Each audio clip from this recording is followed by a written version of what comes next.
Welcome to the Say It Out Loud podcast. I'm your host, Vasavi Kumar. If you're eager to gain clarity, speak with unwavering confidence, and liberate those inner voices, you're in the perfect spot. My mission here is to empower you to break free, find fulfillment, and ignite your passion. You ready? It's time to say it out loud. I've put together a guide of my top 10 tested and proven to work practical strategies and habits to help bright women like you say no, set your boundaries right, live confidently, and build healthy relationships, starting with the relationship you have with yourself. This is a self-paced guide, and I can't wait for you to dig into it so you can start becoming your most confident self, because she's in there waiting for you. Head to the link in my show notes or go to vasavikumar.com/guide and grab it today.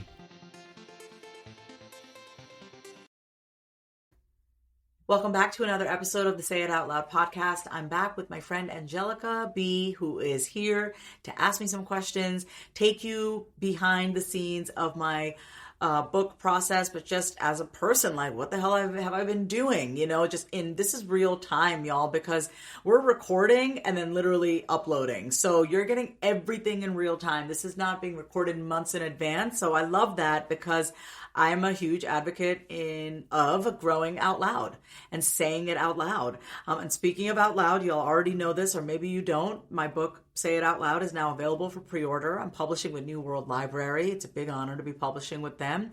The book comes out May 16th, and then it will be delivered to your front door May 18th, which is my 41st birthday. And that is a God moment. I said that on the last episode. I'm saying it on this episode because I just still can't believe how things are just working out. And everything just feels like it's being divinely guided. So I'm going to hand it over to Angelica. And then, I forgot to say this. The link is in the show notes to order the book. Or you can go to sayitoutloudbook.com. Okay, now I'm going to hand it over to Angelica, who's going to be the host of our show today. Hello, how are you? Super duper. How are you doing? I'm doing great. I'm happy to be here.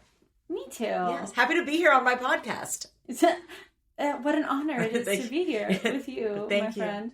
So, one thing that I certainly know about you, Vasavi, is that when you commit to something, you commit 110%. Mm-hmm. The process of starting something new can be really daunting. What is that experience for you when you decide to jump into something? And also, like, even before you decide to jump into it, like, when you have an idea, what's that decision-making process as to whether you should go all out? And when do you realize that something that you started may not necessarily serve you? So I am the kind of person, when it comes to acting on my ideas, historically I have acted prematurely. And I now know this about myself, but I was like, I'm just always full of ideas. I didn't know how to manage my own creative energy and my channel. So when ideas would come at me, I'd say, oh my God, this is important. I have to do this. This is important. I didn't know how to discern which idea I should be taking action on. And it's because I didn't know myself. But here's the thing. I'm actually really okay with how I used to do things, because if I hadn't gotten my first master's in special education, then I wouldn't have wanted to go to India after that and live in India for a year to work with young girls who are survivors of sex trafficking. I was a teacher to them. If I hadn't done that, then I wouldn't have then realized, oh my God, I now know what I want to do with my life. I want to be a therapist, because I'd been in therapy since I was 12. So then I wouldn't have gone to Columbia School of Social Work. I'm just trying to create the pattern here and show the pattern. If I hadn't taken action on that idea, one thing led to another. So I'm grateful for how I used to do things. I learned so much. Where I'm at now is those ideas still come to me. Like, they have not slowed down. By the grace of God, my ideas just keep coming to me, but I sit with them now. And I just let them keep coming. If I want, I have a section on my phone that's just like my ideas. Wouldn't it be fun if I did this? Blah, blah, blah, blah, blah. I make a list, but every year I have like 2 focal points. You know what I mean? So this year, my focus is my book, Say It Out Loud, which is available for pre-order, sayitoutloudbook.com. And my other focal point is to really treat my desire to be a voiceover artist seriously. So I'm going to my first ever conference in New York City in March, and it's like, I'm investing in that. I'm investing in the hotel, in the ticket and all the things. So I'm pouring into it. I'm giving into that desire. So now how I deal with my ideas is, I let them keep coming. I'll write them down if they stick. But I have focal points. So I recommend this to anyone who's like, oh, I'm that person who I have a ton of ideas. I don't know what to do. Keep writing them down, okay? And pick one to begin with. And just try that. Stay consistent with it for 30 days. Just try it for 30 days. And I know, I'm not trying to be cliche and be like, oh, you got to do it for 30 days.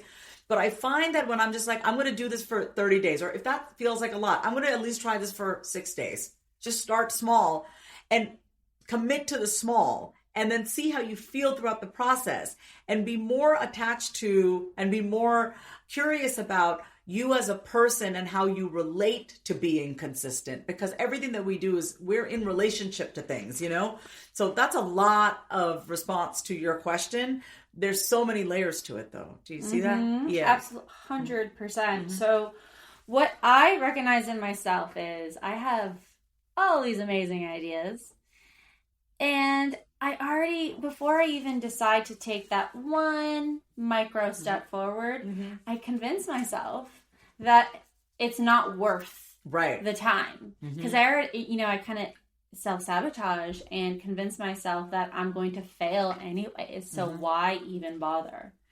So my question to you, and it's twofold, is what do you do with that level of resistance? And I guess you're going to say just do it anyways, and I'm actually not going to say that. Yeah. No. Okay. Awesome. So yeah, what do you do with that level of resistance? And also, how do you keep yourself accountable? What is your relationship to discipline? Yeah, so I used to back in the day say, "Oh, just do it. Take action anyway." I do get that. I get it, and I am a person who just does it. I do. But that is because I have trained myself to understand my resistance. I will also say this. When it comes to things in my business that I know is fueling my mission and purpose, I don't feel much resistance. When it comes to being visible and even more of myself, I still have resistance. That's why this is the work that we do. It's like an everyday thing. But I have learned how to talk to that voice of resistance. So when I feel it, when I feel like I just don't want to do this, instead of punishing that part of me, or instead of pushing that part of me, I will check in with myself and I'll say, are you just procrastinating, or are you just tired right now? Because here's the thing. When I sit down to do any project, I don't half-ass anything. Anything I do is 100%. So I know how much of me it's going to take. And there are times where I don't feel my 100%. And so I typically in the past have been on empty and just doing. I don't want to do things that way. So I actually just replenish and I take my time and I'm slow with myself. And then when I'm feeling good, I do it. I want to really make it clear that I'm not saying good. I'm not saying good enough. I don't mean good enough. Like, oh, I feel good enough. Like I'm worthy. It's just every single one of us experiences resistance. So that's it. I think that I want to normalize resistance, because I think people think, oh, if I feel resistance, I probably shouldn't be doing it, or I'm blocked, or there's something wrong with me. And it's like, you can actually learn how to talk to that part of you that feels resistance. And you can bring that to light, and you can also tap into your higher self, that part of you that is anchored into your purpose, into your why. You can channel that part of you as well. And what I think you're going to find is that the part of you that is resistant is just, it's afraid. It's maybe tired. It's worried what other people are going to think. And then when you tap into that higher self part of you, you can just remind that part of you why you're here to do what you do. You know what I mean? That voice of resistance will win if we allow it to. That is amazing. When do you know that something that you gave all of yourself towards is no longer serving you? So to be very honest with you, I struggle with this the most in my romantic relationships. And friendships I have in my younger years. In my business, I I've never stopped. I pivoted a few times, but I never stopped. That's because that fuels my purpose and my passion. And it's an extension of that. But in romantic relationships, I will say that I definitely did not know when to walk away, because I felt guilty walking away. I felt like, oh, we've been through so much, and maybe I've hurt you, and now I have to make it right. And, I didn't know when to fold. I'd be a terrible poker player, because I don't know when to fold. I'll lose all my money. And, when it comes to the creative process, though, when it comes to like, when do you stop working on something? Man, that's a really good question. Only you know that. I always ask myself this one question: am I going to regret not completing this? And I'll just tap in. If I say to myself, am I going to, okay, so for a perfect example, I got the Peloton during COVID, which is what I think everyone did. Everyone got the Peloton for COVID, and I got it and I used it during COVID, and then I was like done using the Peloton. And my mom was like, why are you selling the Peloton? You just got it. And I was like, oh, maybe she's right. That's one voice. Oh, do I? But then I asked myself my one question: am I going to regret selling this Peloton? Am I going to miss it? And the answer was no. I was like, if I really want to go spinning, I'll go to one of my spin studios. I'm complete with the Peloton, so I think you could just ask yourself that and be honest with yourself. If I don't complete this, am I going to regret it? Yes or no? Yeah. And we're seasonal creatures too. Yeah. We have our purposes for some things, just like the leaves change color in fall. We have to move with the energies of what's presented in front of us. I know that what I was doing during COVID, I don't want anything to do with. There's like that connotation between, a really tough time. Yeah. How amazing. So, Vasavi, what I'm curious to understand is probably and you can consistently say things out loud to help yourself kind of move through what you're moving through. What's been the most recent, more difficult thing that you had to admit to yourself out loud? Let's take a quick break. Having been in therapy since the age of 12, I know firsthand just how powerful the process of finding the right therapist is. Going to therapy and talking things out with my therapist has made me happier, clearer, and most importantly, I have a plan for my mental health. I have tools to be able to communicate with others, and also the tools to cope when life gets hard, which it does. So let me ask you a question. Is something interfering with your happiness or preventing you from achieving your goals? Regardless if you have a clinical mental health issue like depression or anxiety, or if you're just a human who lives in this world who is going through a hard time, therapy can give you tools to approach your life in a very different way. And that's why I'm excited to tell you about today's sponsor, BetterHelp. BetterHelp's mission is to make therapy more affordable and more accessible. And this is an important mission because finding a therapist can be really hard, especially when you're limited to the options in your area. BetterHelp is a platform that makes finding a therapist easier because it's online, it's remote, and by filling out a few questions, BetterHelp can match you to a professional therapist in as little as a few days. It's easy to sign up and get matched with the therapist. There's a link in my description. It's BetterHelp, HELP.com/Vasavi. That's BetterHelp.com/Vasavi. Clicking that link helps support this podcast, but it also gets you 10% off your first month of BetterHelp, so you can connect with the therapist and see if it helps you. And because finding a therapist is a little like dating, if you don't really fit with that therapist, which is a common thing with therapy, you can easily switch to a new therapist at no additional cost without stressing out about insurance, who's in your network, or anything like that. I don't know where I would be without the help of therapy and my therapist, but I do know that life would feel that much harder. So if you're struggling, consider online therapy with BetterHelp. Click the link in the description or visit betterhelp.com/Vasavi. Thank you again, BetterHelp, for supporting this podcast.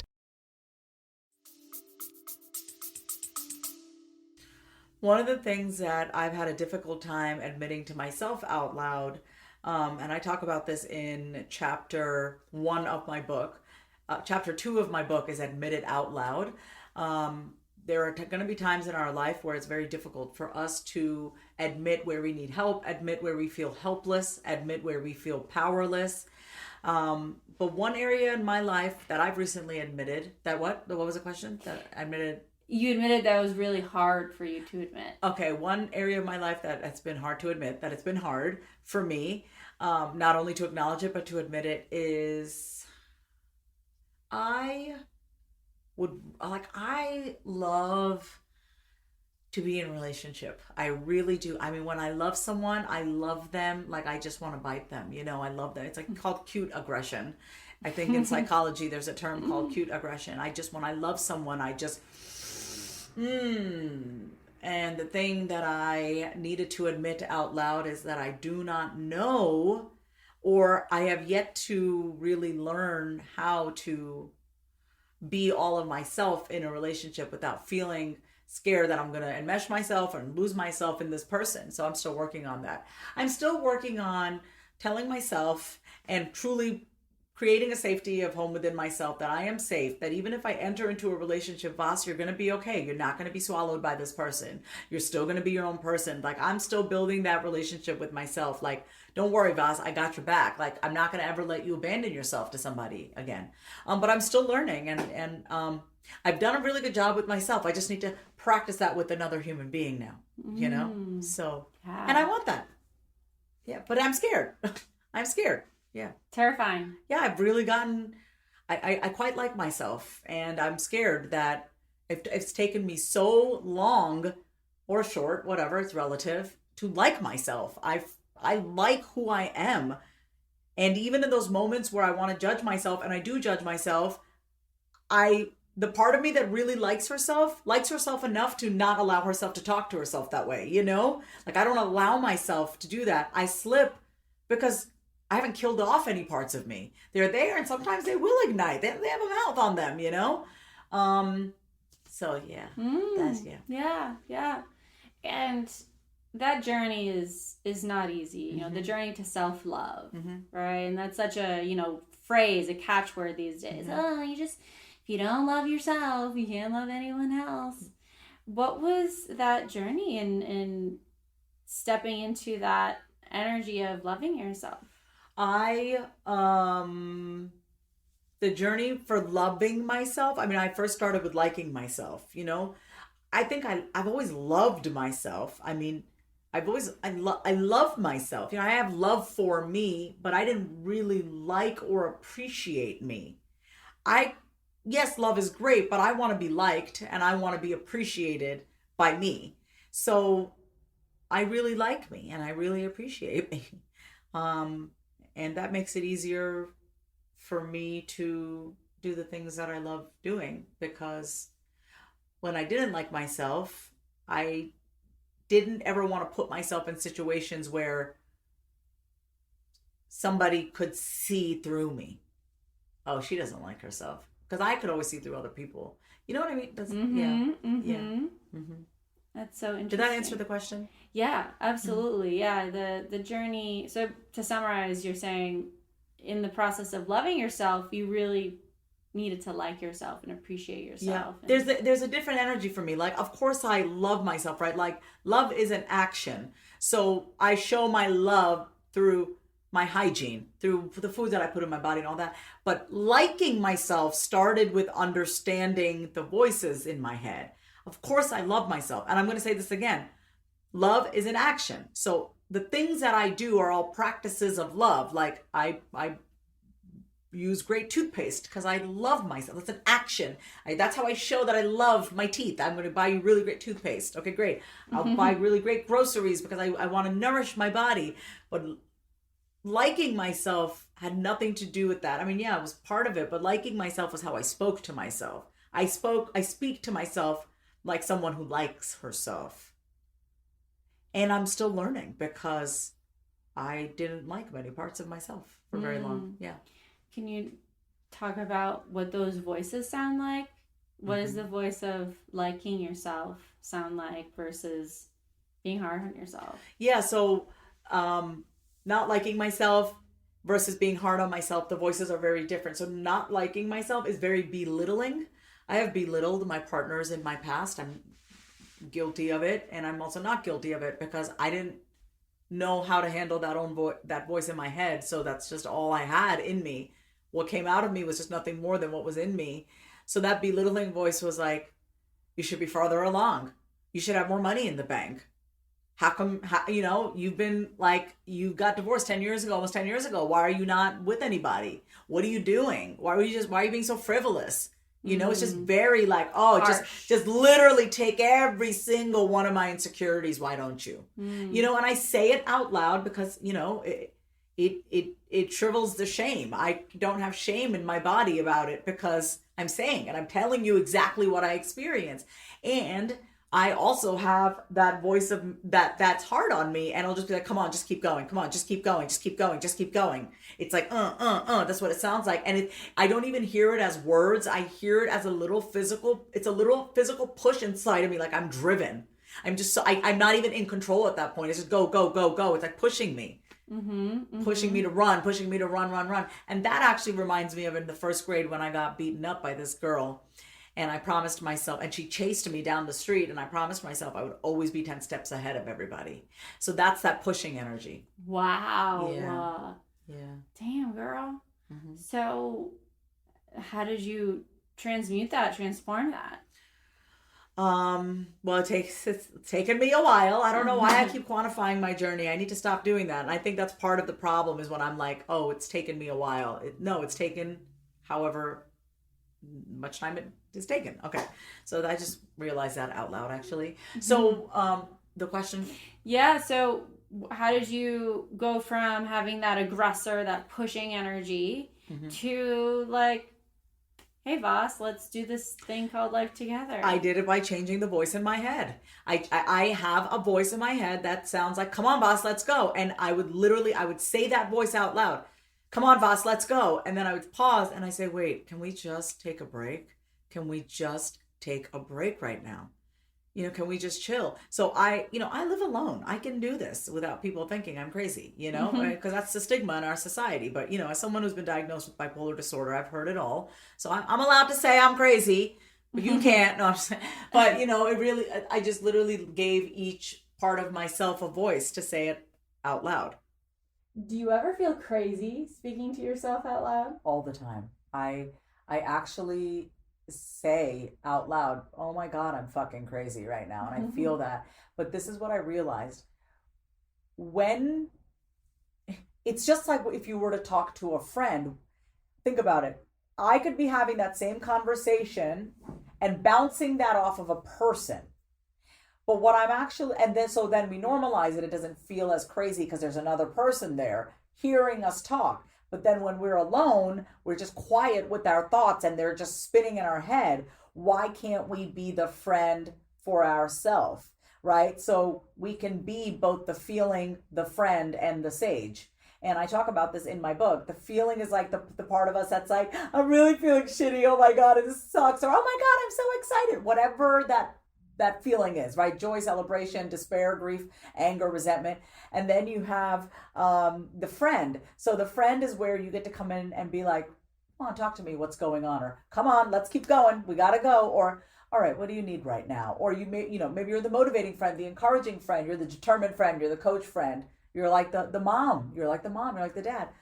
And then from there, you can also be the sage, which is you just have the bird's eye view of what's happening in your life, and you can channel different parts of yourself. So even when we say, I feel sad, it's like we become the feeling, versus if I were to say to myself out loud, are you feeling sad? And I ask myself that question, are you, or how are you doing? Then that immediately puts me back into the I am feeling. So I'm going back into the feeling. But I also, my favorite way of speaking to myself is using my name in third person. So I'll be like, Vasavi, what do you want today? Because then I feel like I have someone who's acknowledging me.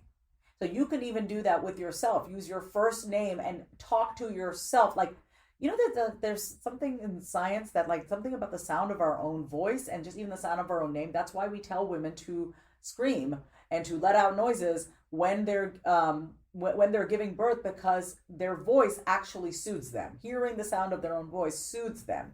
So when I say to myself out loud, Vasavi, what's going on? I talk to myself like the way I would want someone to treat me and what I'm seeking, or how I'd want to talk to somebody else if they were feeling the way I was feeling. So I do feel crazy sometimes, but at least when you talk to yourself, somebody's listening. That's a quote. I don't know who said that. I did not. Ooh, I love that. Yeah, that's a quote. At least when you talk to yourself, you know somebody's listening. Yeah. I understand you have a really amazing relationship with God. Mm-hmm. Would you say that there is a relationship between speaking out loud and speaking to God? There's a total correlation, because you know when I said you can tap into the sage part of you, that is my voice of God. That's the sage. That is the wise one within me.